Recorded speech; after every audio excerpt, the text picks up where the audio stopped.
आयुर्वेद में दालचीनी को त्वक के रूप में बताया गया है। दालचीनी का स्वाद तीखा और मीठा होता है और इसकी तासीर गर्म होती है। यह एडिमा, फ्लू, बदहजमी, खांसी आदि जैसी विभिन्न बीमारियों के इलाज में फ़ायदेमंद माना जाता है और इस प्रकार कफ-वात वाले लोगों को इसका सेवन करने की सलाह दी जाती है।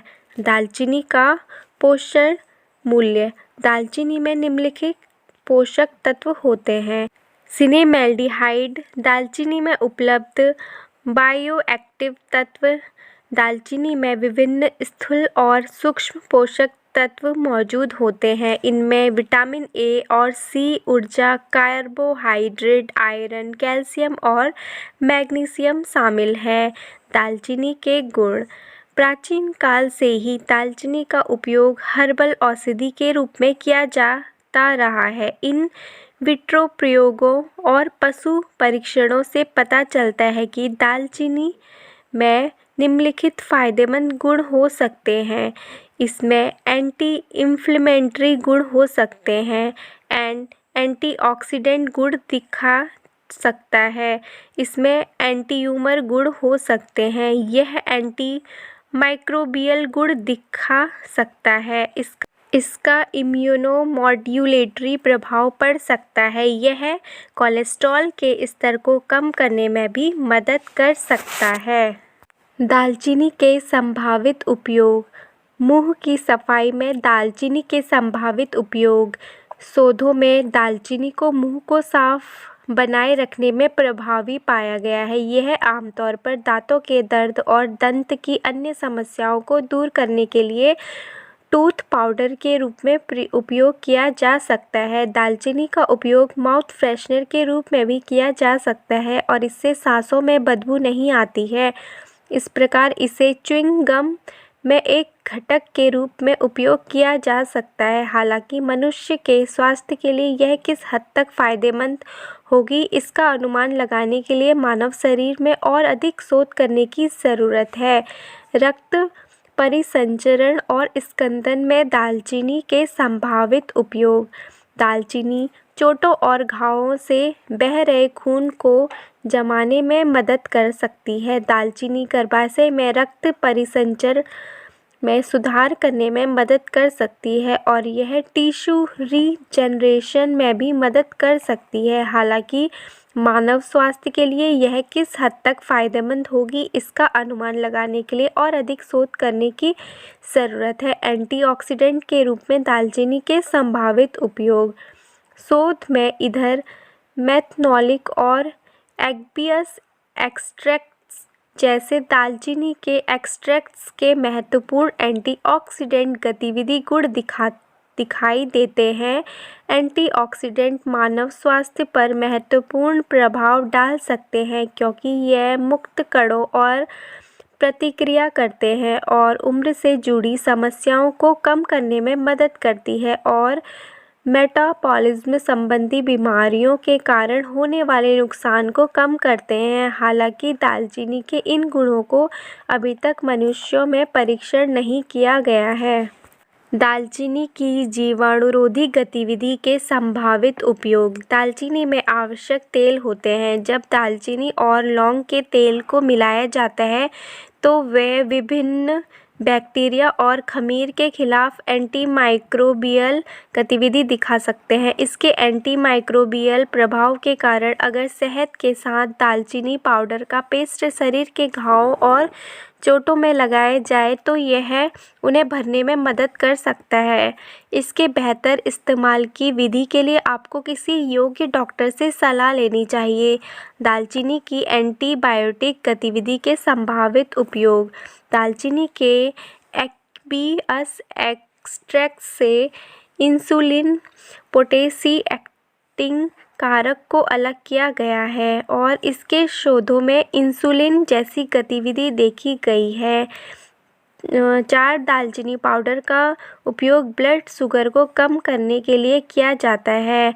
डायबिटीज़ के मरीजों को इसका उपयोग सावधानी के साथ करना चाहिए। हालांकि डायबिटीज़ जैसी गंभीर समस्याओं का निदान और इलाज डॉक्टर द्वारा किया जाना चाहिए, इसलिए कृपया डॉक्टर से परामर्श लें और बिना सलाह के कुछ मत करें।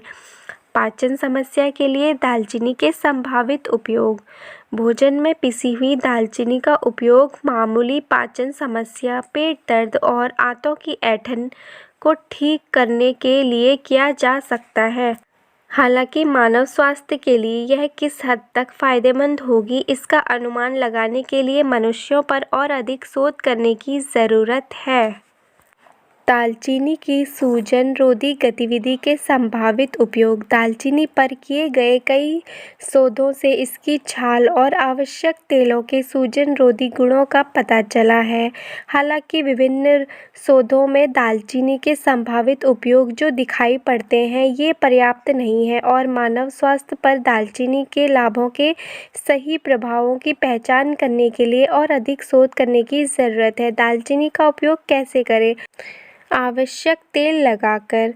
हम प्रभावित दांतों पर दालचीनी से प्राप्त आवश्यक तेलों में डूबा हुआ स्वाब का उपयोग करके डेंटल कैरीज को नियंत्रित कर सकते हैं। पुराने परीक्षणों से पता चला कि दालचीनी का तेल प्रभावी रूप से सांसों की दुर्गंध को दूर करता है और दांतों को मजबूत बनाता है। दालचीनी का पेस्ट लगाकर। दालचीनी का पेस्ट जब माथे पर लगाया जाता है तो इससे सिर दर्द कम हो जाता है। सूजन और दर्द को दूर करने के लिए आप उस भाग पर दालचीनी पाउडर का पेस्ट लगा सकते हैं। दालचीनी की लकड़ी का उपयोग करके। दालचीनी का एक छोटा टुकड़ा चबाने से मतली और उल्टी से राहत मिलेगी। दालचीनी की चाय। आयुष मंत्रालय के अनुसार इसका उपयोग कोविड-19 संक्रमण के खिलाफ एक निवारक उपाय के रूप में किया जा सकता है। हम दिन में 1 या 2 बार काढ़ा या हर्बल चाय पी सकते हैं। यह चाय मिश्रित जड़ी बूटियों, सौंठ पाउडर, तुलसी, मुनक्का, किशमिश, काली मिर्च और दालचीनी से बनाई जाती है। दालचीनी पाउडर। अगर यह दिन में एक आधा शहद के साथ ली जाए तो दालचीनी पाउडर विभिन्न स्थितियों जैसे सामान्य सर्दी और आंतों की ऐंठन से राहत देता है। दालचीनी पाउडर। अगर यह दिन में एक आधा बार शहद के साथ ली जाए तो दालचीनी पाउडर विभिन्न स्थितियों जैसे सामान्य सर्दी और आंतों की ऐंठन से राहत देता है। दालचीनी के साइड इफ़ेक्ट। दालचीनी के सेवन से होने वाले कुछ साइड इफ़ेक्ट नीचे दिए गए हैं।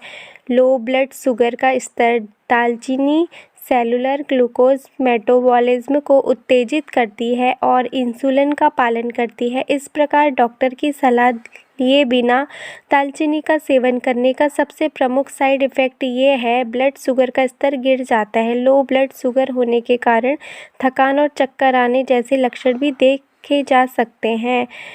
हेपेटोटॉक्सिसिटी। लीवर पर प्रभाव। शोधों से पता चलता है कि दालचीनी में कुमेरिन होता है जो लीवर के लिए जहरीला माना जाता है, इसलिए दालचीनी युक्त उत्पादों का सेवन करने से पहले डॉक्टर से सलाह लेनी चाहिए। एलर्जी। दालचीनी में मौजूद ब्रेंजोएट्स जैसे यौगिक खाद्य एलर्जी से जुड़े हुए हैं।